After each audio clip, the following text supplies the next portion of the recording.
दोस्तों shark tank India का season 3 आ चुका है। इसके पीछे लोगों का क्रेज अंदाजा आप इस बात से लगा सकते हैं कि सीजन 1 और सीजन 2 में मिलाकर 2 लाख से भी ज्यादा स्टार्टअप के लिए इस शो में आने के लिए अप्लाई किया था और उनमें से 364 स्टार्टअप को पिच करने के लिए सिलेक्ट हुए थे, जिनमें 182 स्टार्टअप के साथ शार्क की डील भी हुई। लेकिन सबसे बड़ा सवाल ये है कि शार्क टैंक की फंडिंग पाने वाली उन कंपनीज के साथ हुआ क्या सच में उन्हें फंडिंग मिली या फिर ये सब सिर्फ एक दिखावा था। असल में जब ये शो शुरू हुआ तब से सिर्फ इसमें यही एलिगेशन लगते रहे हैं कि शार्क सिर्फ टीवी पर दिखाने के लिए डील करते हैं, जबकि बाद में आधी से ज्यादा स्टार्टअप्स को किसी न किसी बहाने फंडिंग देने से मना कर दिया जाता है। एक रेप्यूटेड फर्म की रिपोर्ट ये कहती है कि सीजन 1 में हुई टोटल डील्स में से शार्क ने सिर्फ 40% बिजनेसेस में ही इन्वेस्ट किया और ऐसे ही कुछ रिपोर्ट सीजन 2 के बारे में भी देखने को मिलती हैं,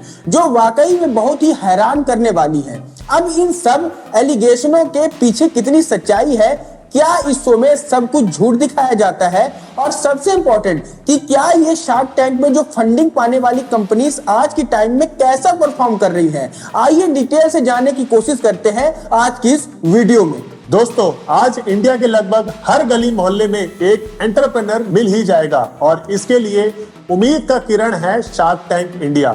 अगर हम पहले सीजन की बात करें तो इसे ऑल ओवर इंडिया से 62,000 एस्पिरेंट रिसीव हुए थे, जिनमें से 198 बिजनेसेस को शार्क्स के सामने पिच करने का मौका मिला, जिनमें 67 बिजनेसेस को फंडिंग भी मिली। और अगर हम इन 67 बिजनेसेस में ही होने वाले टोटल इन्वेस्टमेंट को देखें तो वो था लगभग 42 करोड़ रुपए। सेकंड सीजन इससे भी ज्यादा हिट साबित हुआ था। शार्क टैंक इंडिया सीजन 2 में टोटल 166 कंपनियों ने पिच किया, जिनमें से 115 कंपनीज के साथ डील सिक्योर हुई। शो के पहले सप्ताह में ही शार्क ने लगभग 10 करोड़ 85 लाख रुपए इन्वेस्ट किए थे और इस सीजन के टोटल इन्वेस्टमेंट की बात करें तो वो था लगभग 81 करोड़ रुपए, जो फर्स्ट सीजन के लगभग डबल था। लेकिन कमाल की बात यह है कि पहले सीजन के खत्म होने के बाद से ही शार्क पर इल्जाम लगते आ रहे हैं कि वो अपने वादों को पूरा नहीं करते, क्योंकि market intelligence firm private circle की एक रिपोर्ट से पता चलता है कि पहले सीजन में टीवी पर दिखाई गई 65 डील्स में सिर्फ 26 स्टार्टअप को फंडिंग मिली थी, जो लगभग 40% के बराबर होता है, और बाकी 60% स्टार्टअप या तो डील से पीछे हट गई या अभी भी अपनी बारी का इंतजार कर रहे हैं। दोस्तों, हैरानी की बात तो यह है कि अनुपम मित्तल ने सोशल मीडिया पर यह दावा किया था कि शार्क टैंक ने 66% से भी ज्यादा डील को फाइनलाइज कर लिया है, लेकिन प्राइवेट सर्किल की रिपोर्ट के कुछ और ही कहानी बताया जा रहा है। खैर, सेकंड सीजन में कुछ इसी तरह की चीजों को देखने को मिला है, जहां 166 कंपनीज में सिर्फ 115 के साथ डील सिक्योर हुई। ऐसे में इस शो की ऑडियंस दो गुटों में बट गई है।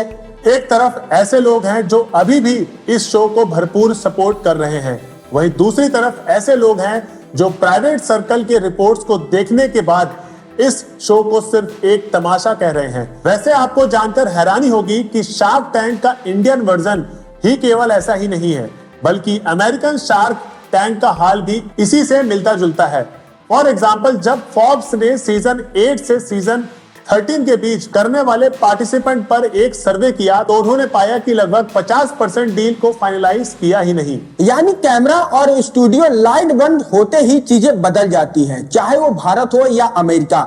ऐसे में एक सवाल जो हम सबके मन में आना लाजमी है, या फिर शार्क टैंक इंडिया में आई उन कंपनियों के साथ क्या हुआ जिन्हें शार्क से फंडिंग मिलने का वादा हुआ था? आज वो कंपनीज कहां पर है? तो दोस्तों, इसके लिए हमने 5 ऐसे ब्रांड को चुना है जिनके शार्क टैंक के आने के बाद काफी चर्चा हुई थी, लेकिन आज उनका परफॉर्मेंस कैसा है, आइए एक एक करके जानते हैं आज की हमारी इस वीडियो में। तो आज की लिस्ट में जो 5वें नंबर पर है वो है फार्मालामा, जिसे अंचित, अर्जुन, रघुनंदन और दीपेश ने मिलकर 2020 में शुरू किया था। इस कंपनी का कंसेप्ट बहुत ही क्लियर था, जिसमें आपके रेगुलर दवाइयां फार्मालामा के मेडिसिन पैक्स के साथ बदल दी जाती थी, और इस पैक की खास बात यह थी कि इस पर इंपॉर्टेंट इंफॉर्मेशन जैसे कि पेशेंट का नाम, डोजेज और टाइमिंग लिखे होते थे, ताकि लोग आसानी से सही दवा सही समय पर कंज्यूम कर सकें। ये स्पेशली बड़ी उम्र के लोगों के लिए एक बेहतरीन आइडिया था, जिन्हें दवाइयाँ याद रखने में परेशानी होती है कि कौन सी दवाई कब और कितनी मात्रा में लेनी है। यह स्टार्टअप शार्क टैंक को बहुत ही पसंद आया था और इसमें नमिता, अनुपम, अमन, पीयूष और अमित जैन यानी कि ये पांचों शार्क ने इन्वेस्ट किया। और इतना ही नहीं, इस कंपनी के लिए तो और भी सुनहरे दिन तब आए जब फ्लिपकार्ट ने इसे एक्वायर करने में दिलचस्पी दिखाई। लेकिन ये सिर्फ एक बबल के जैसा था, क्योंकि मार्च 2023 में केमिस्ट एंड डिस्ट्रीब्यूटर एसोसिएशन ने फार्मा लामा पर एक लीगल नोटिस जारी किया, क्योंकि उनके ऑपरेशन इलीगल हैं और इसकी वजह से कंपनी को शट डाउन करना होगा। असल में ओरिजिन पैकिंग के बिना मेडिसिन को भेजना ड्रग्स एंड कॉस्मेटिक एक्ट के तहत गलत है। ऐसे में इस केस के बाद कंपनी के साथ साथ क्या हुआ, इसके बारे में अभी तक कोई खबर सामने नहीं आई है। और वही दोस्तों, आज के हमारे लिस्ट में चौथे नंबर पे जो कंपनी है वो है स्किपी आइस बॉक्स। क्या आपको याद है वो आइस पॉप्सिकल जिसे स्कूल के दिनों में हम बड़े शौक से खाया करते थे? दोस्तों, पॉप्सिकल का स्वाद और दिल से जुड़े उससे कई खास यादें ऐसी बन चुकी थी कि उन्होंने इसको एक ब्रांड बनाने का सोच लिया और इस स्टार्टअप का नाम रखा स्किपी आइस बॉक्स। इस ब्रांड को बनाने का आइडिया उन्हें तब आया जब उन्होंने देखा कि एक बार उनकी बहन ऑस्ट्रेलिया से काफी सारे आइस पॉप्सिकल्स इंडिया लेकर आती हैं। ऐसे में उनको इंडियन मार्केट में इसकी कमी का एहसास हुआ। इस पर जब उन्होंने रिसर्च करना शुरू किया तो पता चला कि बच्चे बाजार में मिलने वाली पॉप्सिकल पसंद तो बहुत करते हैं, लेकिन पेरेंट्स इसमें मौजूद कलर और इंग्रेडिएंट्स को लेकर काफी चिंतित रहते हैं। इसी सोच के साथ उन्होंने 2020 में बिना किसी आर्टिफिशियल फ्लेवर या प्रिजर्वेटिव वाली स्किपी पॉप्सिकल को लॉन्च किया और बाद में हैदराबाद बेस्ड ये कंपनी फंडिंग के लिए शार्क टैंक इंडिया के सीजन 1 में पहुंची। इसका स्वाद जजेस को इतना पसंद आया कि 15% इक्विटी स्टेक के लिए उन्होंने 1.2 करोड़ रुपए इन्वेस्ट कर डाले। साथ ही ये पहली ऐसी कंपनी बनी जिसमें सभी शार्क्स ने एक साथ इन्वेस्ट किए थे। हैरानी की बात तो यह थी कि इस एपिसोड के जस्ट 5 महीने के बाद ही कंपनी की मंथली सेल्स बढ़कर लगभग 2.8 करोड़ रुपए हो गई थी, जो लगभग 40 गुना की ग्रोथ थी। दोस्तों, आज की लिस्ट में जो नंबर 3 पर है वो है हैमर लाइफस्टाइल। हैमर लाइफस्टाइल एक ऐसा ब्रांड है जिसको देखते ही अमन गुप्ता के होश उड़ गए थे, क्योंकि फंडिंग मांगने वाली कंपनी उन्हीं की कॉम्पिटिटर निकली। असल में हैमर लाइफस्टाइल बोट से काफी सिमिलर ब्रांड है और उन्हीं की तरह हेडफोन, स्मार्ट गैजेट्स और स्पीकर बनाता है। इसके अलावा इस कंपनी के पोर्टफोलियो में इलेक्ट्रॉनिक्स, टूथब्रश, स्मार्ट वॉचेस और ग्रूमिंग टूल्स जैसे दूसरे प्रोडक्ट भी शामिल हैं। इसको देखते ही अमन गुप्ता ने 1 करोड़ रुपए में एंटायर कंपनी को एक्वायर करने का ऑफर रख दिया, जिससे उनका इंटेंशन साफ समझ में आ रहा था कि वो अपना कंपटीशन किल करने की प्लानिंग कर रहे हैं। लेकिन कमाल की बात यह है दोस्तों कि कंपनी ने फाइनेंशियल ईयर 2020-21 में 5 करोड़ रुपए की सेल की थी। ऐसे में उसके को फाउंडर रोहित नवदानी ने 1 करोड़ रुपए के बदले 40% की इक्विटी देने का फैसला किया था। लेकिन शार्क टैंक के बाद जो हुआ वो बहुत ही हैरान करने वाला था, क्योंकि उस पिच के एयर होने के बाद कंपनी ने मात्र 1 दिन के अंदर 1 करोड़ रुपए की सेल की थी और फाइनेंशियल ईयर 2023 में इसकी सेल इंक्रीज होकर 30 करोड़ रुपए हो गई थी, जो pre shark tank India revenue का लगभग 6 गुना अमाउंट था। दोस्तों, आज की हमारी लिस्ट में जो नंबर 2 पे है वो है रिजर्व मोटो। ये कंपनी इलेक्ट्रॉनिक व्हीकल बनाती है, जिसे साल 2020 में जयेश, प्रीतेश और पुष्कर राज ने मिलकर शुरू किया था। दोस्तों, उस समय इनके पास पहले से ही 50,000 ईवीज के ऑर्डर थे, जिसकी कीमत 250 करोड़ रुपए थी और इसे फुलफिल करने के लिए उन्हें फंडिंग की जरूरत थी। अब जैसे कि धीरे धीरे ईवीज का क्रेज बढ़ता ही जा रहा है, ऐसे में शार्क्स ने भी अंदाजा लगा लिया कि ये कंपनी काफी ग्रो करने वाली है।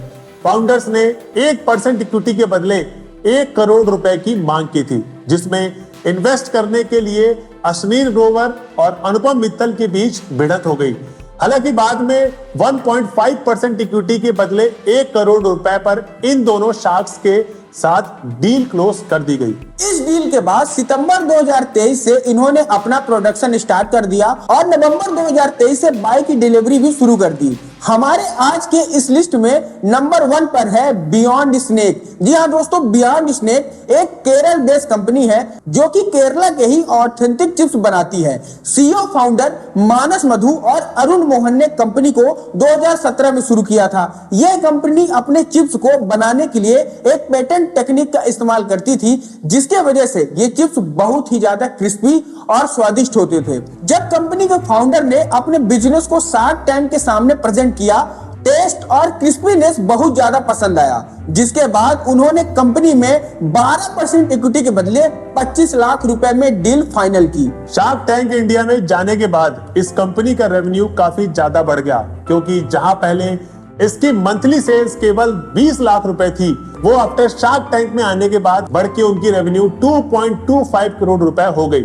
तो दोस्तों, ये थी उन 5 स्टार्टअप्स की कहानी जो शार्क टैंक के सीजन 1 और सीजन 2 में काफी पॉपुलर रहे थे।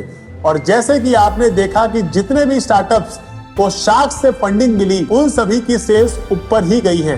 केवल इतना ही नहीं, जिन स्टार्टअप्स को फंडिंग नहीं मिल पाई, शार्क टैंक में आने के बाद मोस्टली उन सभी की सेल्स बढ़ती देखी गई, जिसका मेन रीजन है मार्केटिंग। और इसके चलते उस ब्रांड के साथ बड़ी संख्या में नए नए कस्टमर जुड़ने लगते हैं। हालांकि इतना जरूर है कि टीवी पर हमें जितनी भी डील्स दिखाई हुई दे रही हैं, वो सभी एक्चुअल डील में कन्वर्ट नहीं हो पाते। वैसे दोस्तों, आपको क्या लगता है, इसका रीजन क्या हो सकता है?